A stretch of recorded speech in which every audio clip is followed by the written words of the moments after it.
Hello everyone, I am Abhishek and once again I welcome you all to my YouTube channel ज्ञान दर्शन bye अभी। तो आज की इस वीडियो में हम लोग डिस्कस करने वाले हैं क्विट इंडिया मूवमेंट या फिर भारत छोड़ो आंदोलन 1942 को। तो भारत छोड़ो आंदोलन जो है उसका बैकग्राउंड क्या है आपका? तो यहाँ पे बैकग्राउंड यह है कि बैकग्राउंड में जो वर्ल्ड वॉर टू है वह चल रहा होता है और ब्रिटिशर्स जो है वह भारत को भारतीयों से बिना पूछे हुए युद्ध में एक पार्टी बना देते हैं। ठीक है, इसका रिजल्ट क्या होता है कि भारत में जो है महंगाई बढ़ जाती है क्योंकि ब्रिटिशर्स जो है सारी सोर्सेस को जो युद्ध से अफेक्टेड जो क्षेत्र है वहां पर ये लोग डाइवर्ट कर रहे थे। ठीक है, जो फूड रेंज था वह भी कहीं ना कहीं सभी जो वहाँ पे युद्ध जो सोल्जर्स युद्ध लड़ रहे थे उनके पास सब सप्लाई को प्रोवाइड करा दिया जा रहा था। तो जो यहाँ पे जो सिटीजन्स है उनके पास बहुत ज़्यादा कुछ बच नहीं रहा था सप्लाई की। ठीक है, तो यहाँ पे सप्लाई का भी शॉर्टेज हो गया था काफ़ी। ठीक है, साथ साथ महंगाई बढ़ गया था काफ़ी, यह एक कारण था। इसके अलावा क्या था कि यहाँ पर यह भी खबरें आ रही थी कि जो दक्षिण पूर्वी एशिया है वहाँ पर उन क्षेत्रों में क्या है कि जो ब्रिटिशर्स को काफ़ी लॉस का सामना करना पड़ा है और वहाँ से वो धीरे धीरे करके मोर्चा छोड़ के वो पीछे हट रहे हैं। ठीक है, तो यहाँ पर कहने की जापानी इन्वेशन का भी डर जो है वह भारतीयों को यहाँ पर सता रहा था। ठीक है, तो इस वजह से क्या होता है कि आपका लोग जो है कहने कहीं अपने आप को मोटिवेट करते हैं कि क्विट इंडिया मूवमेंट जो है उसकी ओर जाएं। ठीक है, साथ साथ कर स्टैफर्ड क्रिप्स जो भारत आते हैं तो उनके द्वारा भी जो कांग्रेस का डिमांड होता है कि हमें कंप्लीट इंडिपेंडेंस मिल जाना चाहिए, ब्रिटिश रूल जो है इमीडिएट बेसिस पे खत्म होकर भारत में जो रिस्पॉन्सिबल गवर्नमेंट है वो बनना चाहिए। तो इस बात को जो क्रिप्स स्टफर्ड क्रिप्स आते हैं वह डिनाई कर देते हैं।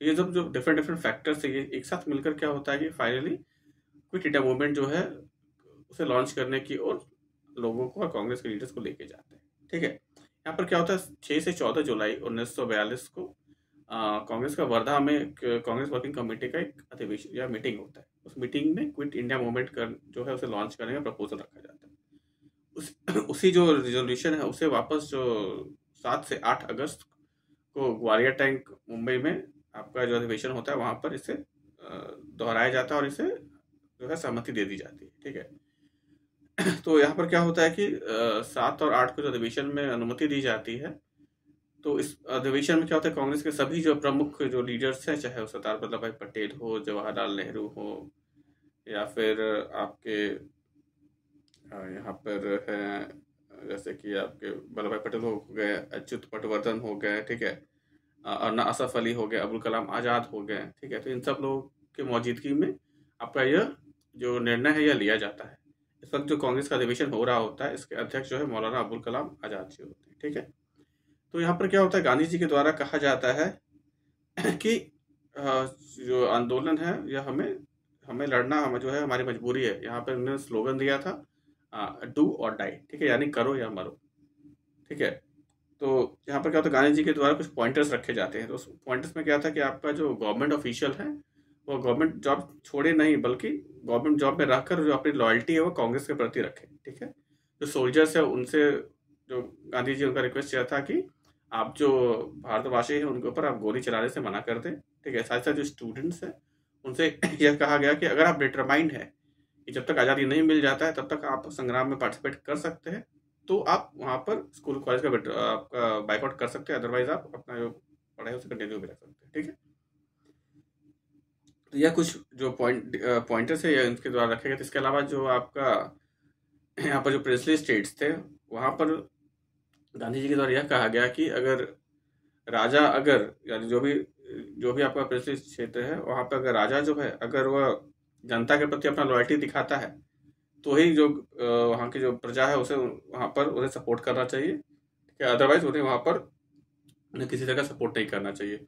सेम था आपको जमींदारी क्षेत्र में भी कि अगर जमींदार जो है वहाँ जो है भारतीयों के साथ अगर अपना जो बेसिकली आप सपोर्ट दिखाता है तो ठीक है, अगर वो ब्रिटिशर्स के तरफ सपोर्ट दिखाता है तो वहाँ पर उन्हें भी उसका विरोध करना चाहिए और उन्हें जो लगान या टैक्सेस है वो सब देने से मना कर देना चाहिए। ठीक है, तो कहने के यहाँ पर जो गांधी जी के उन्होंने क्या था जो मासेस को कहने कहीं एक साथ फिर से कनेक्ट करने की कोशिश किया गया। सभी जो अलग अलग वर्ग के लोग हैं उनसे अलग अलग तरीका जो रिक्वेस्ट है वह किया गया था। ठीक है, तो यहाँ पर क्या होता है कि जब ये लोग इतना कुछ करते हैं तो यहाँ पर फाइनली क्या होता है कि जो गवर्नमेंट है वह भी एक कड़ा एक्शन लेती है और क्या करती है ऑपरेशन 0 आवर चलाती है।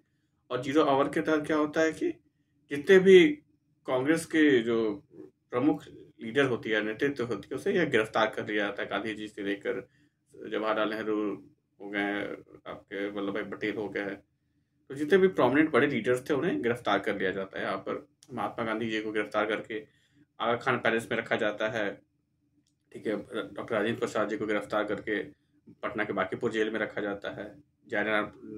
जो जयप्रकाश नारायण जी है उन्हें गिरफ्तार करके हजारीबाग जेल में रखा जाता है। तो जितने भी टॉप लीडर्स होते हैं वो कहीं ना कहीं जेल में होते हैं 9 तारीख को, ठीक है। तो यह जो आंदोलन स्टार्ट होता है यह एक लीडरलेस आंदोलन होता है, कहने का, क्योंकि जितने भी टॉप लीडर है वो तो जेल में होते हैं, तो आम जो पब्लिक है उसके द्वारा इस आंदोलन को कंटिन्यू किया जाता है, ठीक है। तो यहाँ पर क्या होता है कि पब्लिक जो है क्या करती है कि कहीं ना कहीं पब्लिक जो है वो पूरी तरीके से एकदम भगदड़ मचा देती है सब तरफ, ठीक है। ये लोग क्या करते हैं कि गवर्नमेंट से किसी तरह का भी कोई सपोर्ट नहीं करते हैं। आपका जो गवर्नमेंट का जैसे लिकर शॉप है उन सब चीज़ों को लूट लिया जाता है। जो रेलवे ट्रैक्स है, आपका टेलीग्राफ लाइन, इन सबको डैमेज कर दिया जाता है, ठीक है। मतलब ये लोग कहते हैं कम्प्लीटली आपका हर तरीके से कहीं ना कहीं देखा जाए तो अंग्रेजों का हुक्का पाने बिल्कुल बंद करने का ये लोग प्रयास करते हैं, ठीक है। इसी में क्या होता है कि क्योंकि गवर्नमेंट का जो रिस्पॉन्स है वो तो काफ़ी हार्ड था, लोगों के ऊपर काफ़ी ज़्यादा मतलब बर्बरता किया जा रहा था, लोगों को गिरफ्तार कर लिया जा रहा था, लोगों पर गोलियां चलाई जा रही थी, ठीक है। तो इस वजह से क्या हो रहा था कि लोग, अब यहाँ पे क्या हुआ कि जो अंडरग्राउंड एक्टिविटीज़ है उसका जन्म यहाँ पे होने लगा। तो लोग क्या है कि यहाँ पर छुप छुपा के फाइनली जो आंदोलन है उसे चलाने लगे। तो इसी में क्या होता है कि जैसे कि जयप्रकाश नारायण जी है, ठीक है। जयप्रकाश नारायण जी का क्या होता है कि दिवाली की रात को हजारीबाग जेल से वो भाग जाते हैं, ठीक है। और वो अंग्रेजों की गिरफ्त में दोबारा नहीं आते और वो अंडरग्राउंड रहकर ही जो आंदोलन है उसे जारी रखते हैं, ठीक है। इसके अलावा क्या होता है कि यहाँ पर राम मनोहर लोहिया जी है या फिर उषा मेहता है, ये लोग क्या होता है एक कांग्रेस रेडियो जो है उसे चलाने का काम करते हैं, जो कि अंडरग्राउंड होकर छुप कर जो अपनी बात है वह लोगों तक पहुंचाते हैं, ठीक है। इसके अलावा क्या होता है कि अदर प्रोमिनेंट लीडर जैसे कि अरुणा असफ अली है, जो कि मुंबई के ग्वालियर टैंक में आपका तिरंगा लहराती है, ठीक है। उसके अलावा सुचित्रा कृपलानी जी हैं, ठीक है, या आपके आरपी गोयनका जी है। तो ये लोग क्या है कि छुप कर कहीं ना कहीं अंडरग्राउंड एक्टिविटीज़ में इन्वॉल्व होकर मूवमेंट को कंटिन्यू रखते हैं, ठीक है। अब उसके बाद क्या होता है कि बहुत से जगह में क्या होता है कि लोग मोटिवेट होकर कहीं ना कहीं अपने आप को ब्रिटिश गवर्नमेंट से कम्प्लीटली इंडिपेंडेंट मानते हुए एक जो समानांतर सरकार है उसकी जो बेसिकली स्थापना कर देते हैं। जैसे कि आपका बलिया में चिट्टू पांडे जी है, उनके द्वारा एक समानांतर सरकार का घोषणा किया जाता है। इसके अलावा तामलुक में वेस्ट बंगाल में भी आपका एक समानांतर सरकार का घोषणा बेसिकली स्थापित किया जाता है। साथ साथ क्या होता है सतारा में भी आपका, जो कि महाराष्ट्र में, वहाँ पर नाना पाटिल और वाई बी चौहान जी के नेतृत्व में एक जो समवर्ती या फिर जो पैरेलल गवर्नमेंट है उसका स्थापना किया जाता है, ठीक है। इसमें पार्टिसिपेशन क्या होता है, तो यहाँ पर हम लोग देखेंगे कि जो पार्टिसिपेशन है यहाँ पे यूथ होते हैं, वुमेन्स हैं, पीजेंट्स है, गवर्नमेंट ऑफिशियल्स हैं, सब लोगों के द्वारा मिलकर यहाँ पे पार्टिसिपेट किया जाता है, ठीक है। इसके अलावा अब देखते हैं गवर्नमेंट का जो ओवरऑल रिप्रेशन जो है वो कैसा होता है। तो यहाँ पे क्या होता है कि जो यहाँ पर लगभग 10,000 से ज़्यादा जो लोग हैं यहाँ पर उनकी जो है कि जान चली जाती है लाठीचार्ज में, ठीक है। कईयों की गोली लगने से मृत्यु होती है। यहाँ पर क्या होता है टीयर गैस यूज़ किया जाता है। साथ साथ क्या होता है कि यहाँ पर जो प्रेस है उसके ऊपर पाबंदी लगा दी जाती है। जो कांग्रेस है उसे इलीगल घोषित कर दिया जाता है, ठीक है। तो पहले क्या होता है कि गवर्नमेंट का जो वायलेंस चल रहा होता है इसके खिलाफ क्या होता है कि गांधी जो है आपका वो आमरण अनशन करते हैं, ठीक है। और जिस वजह से क्या होता है कि